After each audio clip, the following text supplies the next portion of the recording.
In 1893, Frank Lloyd Wright founded his architectural practice in Oak Park, a quiet, semi-rural Chicago suburb. It was at his Oak Park studio during the first decade of the 20th century that Wright pioneered a bold new approach to domestic architecture, the Prairie style.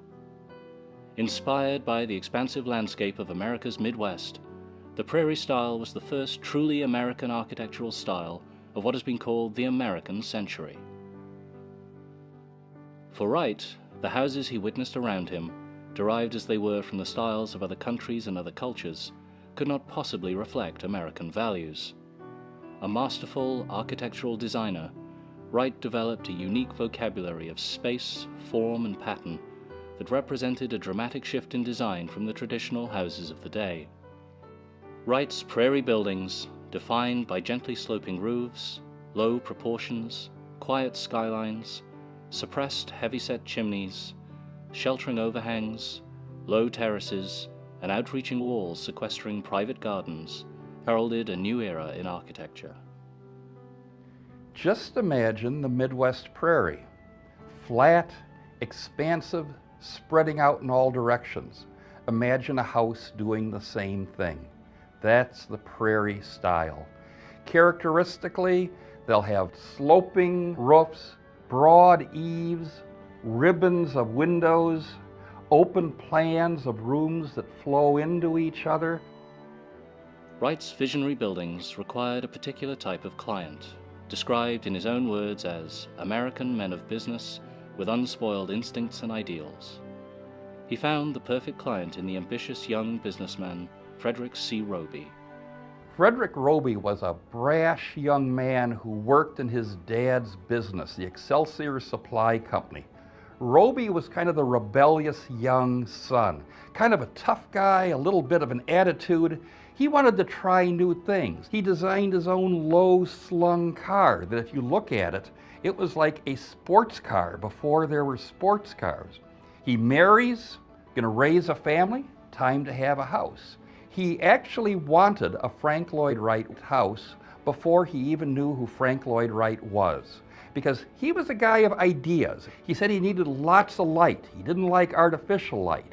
He wanted to be able to look out around his neighborhood, but he didn't want to be seen and observed at the same time.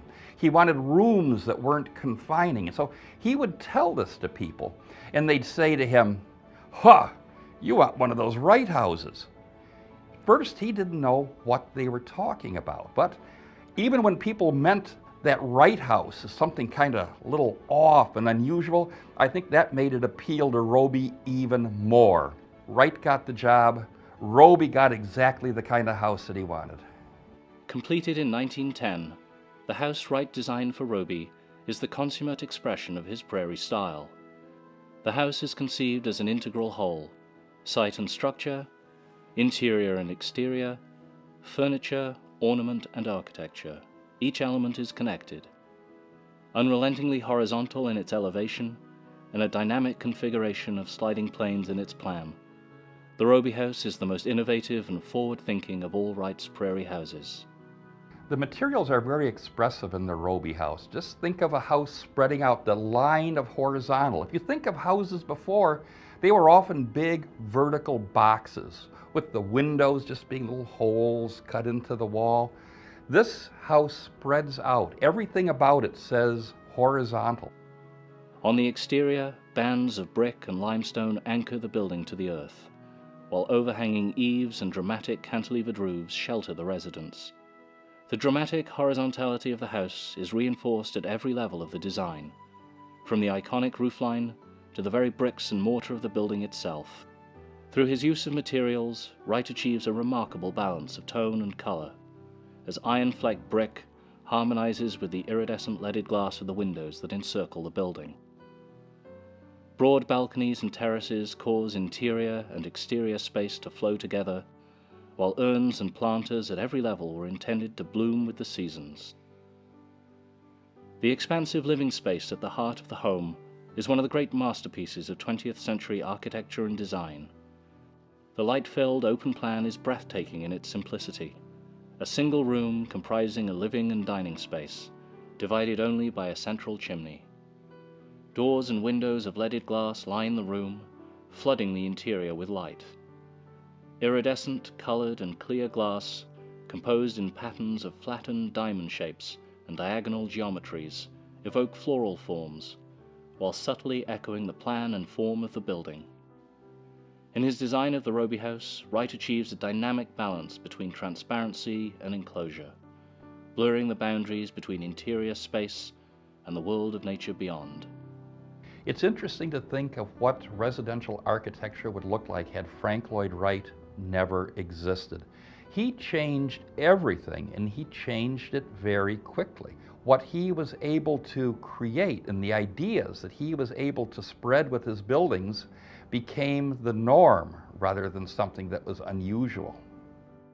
In October of 1909, with construction underway at the Robie house, Wright left America for Europe to work on the publication of a substantial monograph of his buildings and projects. The result was the Vosmuth portfolio of 1911, which introduced Wright's work to Europe and influenced a new generation of architects. The Robie house would be the last of Wright's true prairie houses. On his return from Europe, Wright would re-establish his architectural practice in Wisconsin. While he continued to explore the concept of organic architecture, Wright would seek new influences beyond that of the Midwest prairie. Wright would go on to create such masterpieces of modern architecture as Falling Water in 1939 and the Guggenheim Museum, completed in 1959. The Robie house, however, remains as one of the defining moments of the architect's career. Frank Lloyd Wright evolved the Prairie house over many years, and this comes almost at the end of the period that he was creating the Prairie house, and it's almost like for this last great gesture, he did one of his finest works. Frank Lloyd Wright himself considered this one of his favorites.